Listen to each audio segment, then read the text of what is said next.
느헤미야서 12장 27절에서 47절 말씀을 함께 봅니다.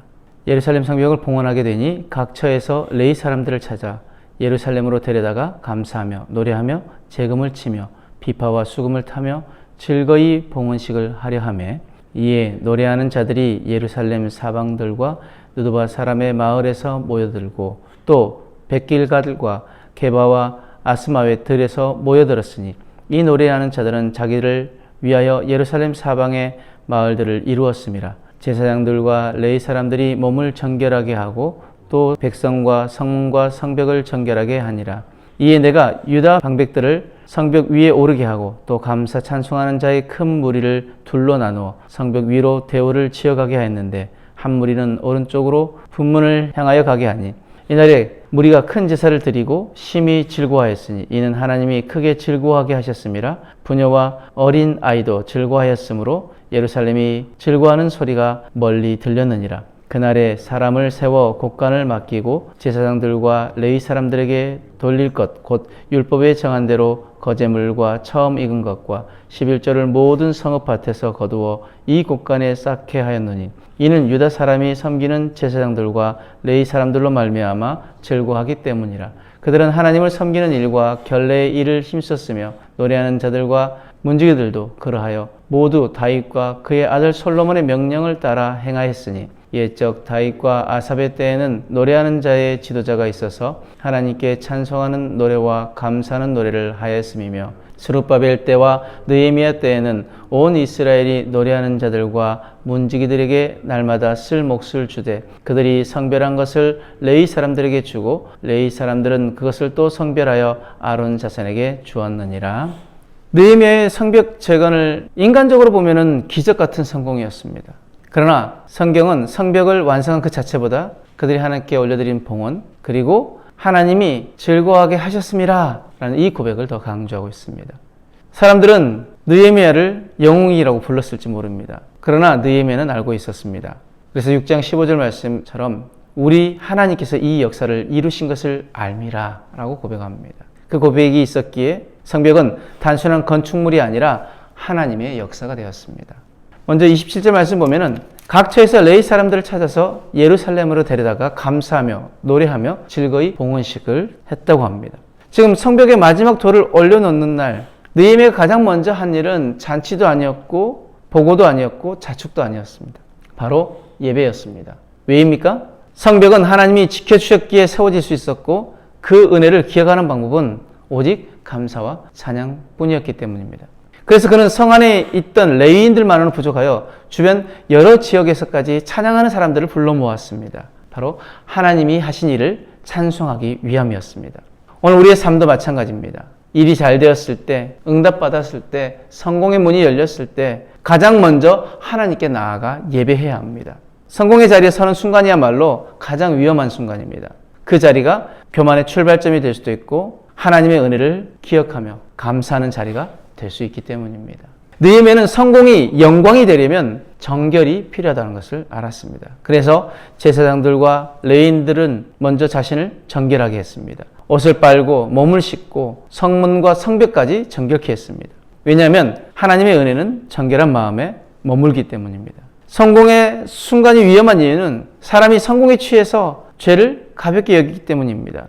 내가 했다라는 교만, 이 정도는 괜찮지라는 방심, 이제는 조그마한 그 실수쯤은 괜찮다는 오만, 이것이 많은 사람의 성공 뒤에 숨어있는 함정입니다.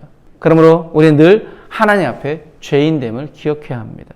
우리가 예배드릴 자격이 있는 것이 아니라 하나님의 은혜로 우리는 예배할 수 있다는 것을 기억해야 한다는 것입니다.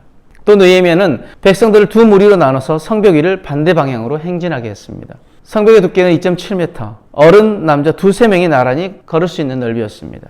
그들은 찬양대가 앞서며 하나님이 쌓으신 돌들 위를 밟으며 걸어갔습니다. 그 돌 하나하나는 사람이 쌓은 돌이 아니라 하나님의 은혜의 증거였습니다. 성벽의 모든 부분이 온전히 하나님의 손길이었습니다. 우리의 인생도 동일합니다. 우리가 지나온 날들, 우리가 쌓아온 성취들, 우리가 가진 모든 것은 우리가 쌓은 돌이 아니라 하나님이 지켜주셨고 하나님이 행하셨고 하나님이 이루셨다라는 그 은혜의 돌들이라는 것을 우리는 기억해야 합니다. 그 은혜를 보느냐 보지 못하느냐로 인생의 질이 결정되어집니다. 마지막으로 하나님이 하셨음을 고백할 때 그들의 기쁨이 완성되었습니다. 43절 말씀 보면은 우리가 큰 제사를 드리고 심히 즐거워하였으니 이는 하나님이 크게 즐거워하게 하셨습니다. 아멘. 마지막까지 모든 찬양을 드리며 그 백성 가운데 큰 기쁨을 주셨던 것도 하나님이 그들을 즐거워하게 하셨다라는 고백입니다. 기쁨에도 종류가 있습니다. 내가 이뤘다는 기쁨. 근데 그 기쁨은 잠시 후면 사라지는 작은 기쁨입니다. 그러나 하나님이 하셨다라는 기쁨은 영원히 사라지지 않는 큰 기쁨입니다. 하나님의 역사를 보는 자는 작은 일에도 크게 기뻐합니다. 하지만 하나님의 역사를 보지 못하는 자들은 큰 일도 작게 기뻐합니다. 기쁨의 크기는 일이 아니라 그 속에서 보이는 하나님 때문이라는 것을 우리는 잊지 말아야 합니다. 우리가 하나님을 바라보면, 우리가 하나님이 행하신 일들을 깨닫게 되면 우리는 기뻐할 수밖에 없습니다. 그리고 감사할 수밖에 없습니다. 그리고 그 기쁨과 감사는 작은 기쁨과 감사가 아니라 큰 기쁨과 큰 감사로 우리에게 다가올 것을 믿습니다. 말씀을 마무리하며 하나님이 하셨습니다. 우리의 인생에도 이 고백이 있어야 될 줄 믿습니다. 어떤 성공도, 어떤 응답도, 어떤 성취도, 어떤 열매도 하나님이 하셨기에 이루어진 것입니다. 하나님의 역사를 보지 못하는 성공은 결국 실패가 됩니다. 그러나 하나님이 하신 일을 본 성공은 영원한 기쁨이 되어집니다. 오늘 이 말씀을 우리 마음에 새기며 우리도 느헤미야처럼 고백해야 될 줄 믿습니다. 우리 하나님께서 이 역사를 이루신 것을 알미라. 주님, 제 인생의 성벽은 제가 쌓은 것이 아니라 하나님이 세우신 것입니다. 그리고 하나님이 하신 그것들을 그 이스라엘 백성들이 그 성벽을 돌면서 그 돌 하나하나를 밟으면서 하나님이 하셨음을 깨닫고 감사했던 것처럼 우리의 삶에도 하나님이 행하셨던 기념비적인 그 돌들을 바라보며 우리가 고백하며 나아가야 될 줄 믿습니다. 오늘도 하나님이 하셨습니다. 오늘도 우리의 삶에 하나님이 행하셨습니다. 오늘 말씀을 가지고 우리는 이렇게 결단하기를 원합니다. 첫 번째, 나는 매일의 작은 성공 속에서도 하나님이 하셨습니다라고 고백하겠습니다. 두 번째, 성공의 순간일수록 더 깊은 정결과 회개로 하나님 앞에 겸손히 서겠습니다. 마지막으로 내 삶의 모든 순간을 예배로 연결하는 사람이 되겠습니다. 성공했을 때, 응답받았을 때, 기적을 경험했을 때 가장 먼저 주님께 올라가 예배하겠습니다. 이 결단이 우리 안에 있기를 원합니다. 그 결단을 가지고 우리 함께 기도하기를 원합니다. 사랑의 하나님, 성벽을 재건하신 분이 사람이 아니라 하나님이심을 깨닫게 하심을 감사합니다. 우리의 삶 속에 허락하신 모든 은혜의 돌들을 보게 하여 주옵소서. 성공의 자리에서도 교만하지 않게 하시고 항상 정결함으로 하나님 앞에 서게 하여 주옵소서. 우리의 기쁨이 세상의 기쁨이 아니라 하나님이 하셨다라는 믿음에서 오는 큰 기쁨 되어지게 하시고 우리의 삶 전체가 하나님께 드려지는 봉헌이 되어지게 하여 주옵소서. 오늘도 우리의 모든 일을 통해 주님만 영광 받으시길 원하오며 감사하며 예수님 이름으로 기도드렸습니다. 아멘.